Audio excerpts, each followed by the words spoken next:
जय सिया राम। भक्तजनों, आइए अब हम प्रभु श्री रामचरितमानस से 64वें भाग पर सुनते हैं और गुणगान करते हैं और आनंद लेते हैं। आस कहि सब महिदेव सिधाए, समाचार पुरलोगन पाए। सोचहि दूषण दय वहीं देहि, विचरत हंस काग किय जेहि। ऐसा कहकर सब ब्राह्मण चले गए। नगरवासियों ने जब यह समाचार पाया तो वह चिंता करने और विधाता को दोष देने लगे, जिसने हंस बनाते बनाते कौवा कर दिया। ऐसे पुण्य आत्मा राजा को देवता बनाना चाहिए, सो राक्षस बना दिया।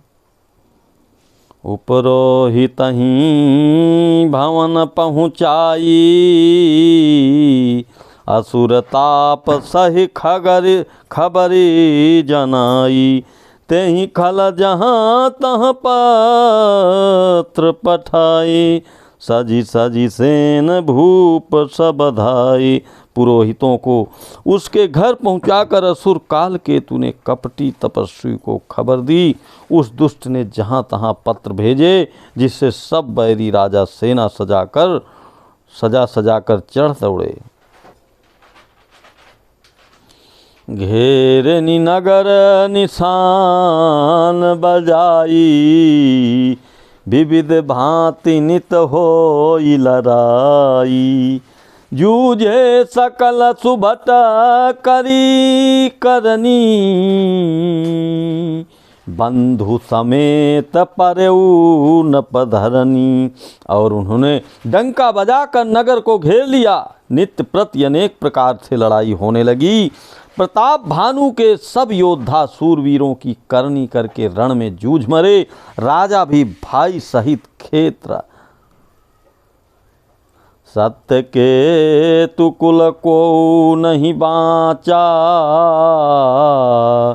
विप्र श्राप किमि होई असाचा।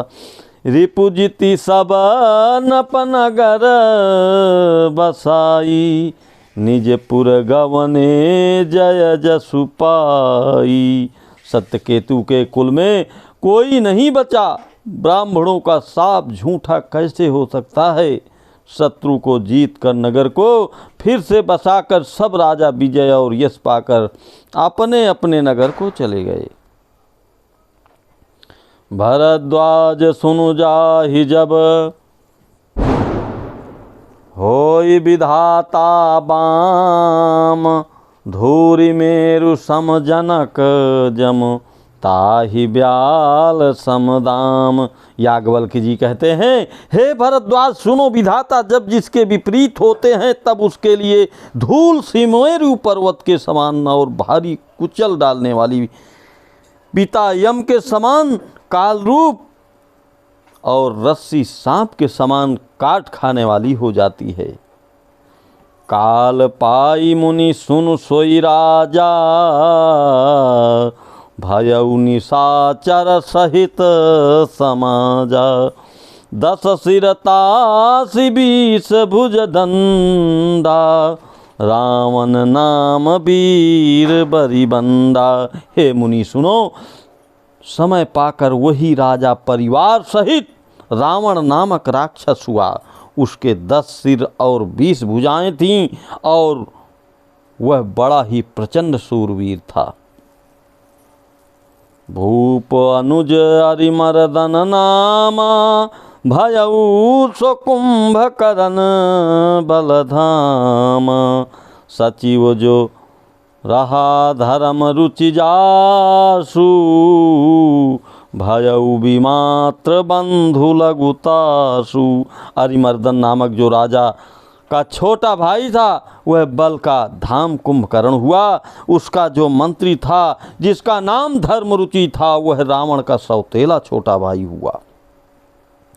नाम विभीषण जेहि जग जाना, विष्णु भगत विज्ञान निधाना।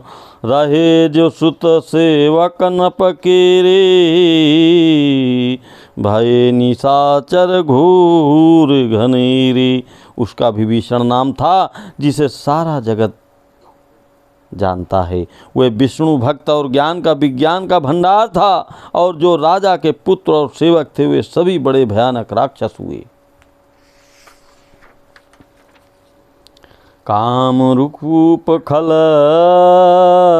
जिन सयने का, कुटिल भयंकर विगत विवेका। कृपा रहित हिंसक सब पापी, भरनी न जाहि विश्व परितापी। वे सब अनेकों जात के मनमाना रूप धारण करने वाले दुष्ट, कुटिल, भयंकर, विवेक रहित, निर्दयी, हिंसक, पापी और संसार भर को दुख देने वाले हुए। उनका वर्णन नहीं हो सकता।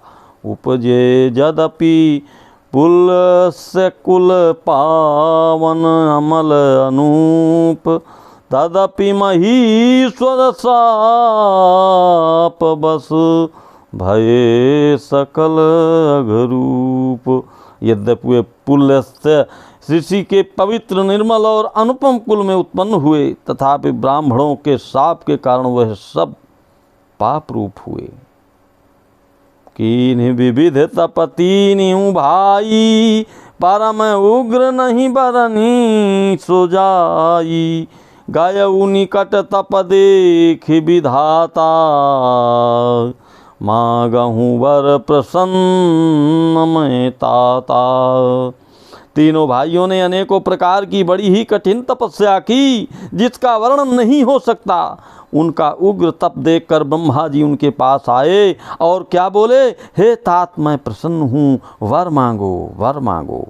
करी विनती पद गही दशधीसा, बोले वचन सुनऊँ जगदीसा। हम काहू के मरही न मारी, बानर मनुज जात दुई बारी। रावण ने विनय करके और चरण पकड़कर कहा, हे जगदीश्वर सुनिए, बानर और मनुष्य इन दो जातियों को छोड़कर हम और किसी के मारे न मरें, यह वर दीजिए, यह वर दीजिए। एवमस्तु तुम बड़ तप कीन्हा, मैं ब्रह्मा मिलिते ही वर दीना। पुनि प्रभु कुंभकर्ण पहि गयऊ, तेहि विलोकी मन विस्मय भयऊ। शिव जी कहते हैं कि मैंने और ब्रह्मा ने मिलकर उसको वर दिया कि ऐसा ही हो, तुमने बड़ा तप किया है। फिर ब्रह्मा जी कुंभकर्ण के पास गए, उसे देखकर उनके मन में बड़ा आश्चर्य हुआ। क्या आश्चर्य हुआ, जाओ यही खलनित करब आहारू, होई हई सब उजारी संसारू। शारद प्रेरिता सुमति पेरी, मागे सिनीद मास खटकेरी। जो यह दुष्ट नित्य आहार करेगा तो सारा संसार ही उजड़ जाएगा। ऐसा विचार कर ब्रह्मा जी ने सरस्वती को प्रेरणा करके उसकी बुद्धि फेर दी, जिससे उसने 6 महीने की नींद मांग ली। गए विभीषण पास मुनि, जय श्री राम। गए विभीषण पास पुनि, कहो पुत्र वर मांगु। तेहि मांगेऊ भगवंत, पद कमल अमल अनुरागु। फिर ब्रह्मा जी विभीषण के पास गए और बोले, हे पुत्र वर मांगो। उसने भगवान के चरण कमलों में निर्मल, निष्काम और अनन्य प्रेम मांगा। बोलो सियापति रामचंद्र की जय, बोलो श्री हनुमान की जय, बोलो भाई सब संतन की जय। भक्तजनों, यहीं से इस भाग को विराम दे रहे हैं। तब तक आप इस भाग को सुने, फिर हम पुनः दूसरा भाग लाएंगे। जय सिया राम, जय सिया राम, जय सिया राम।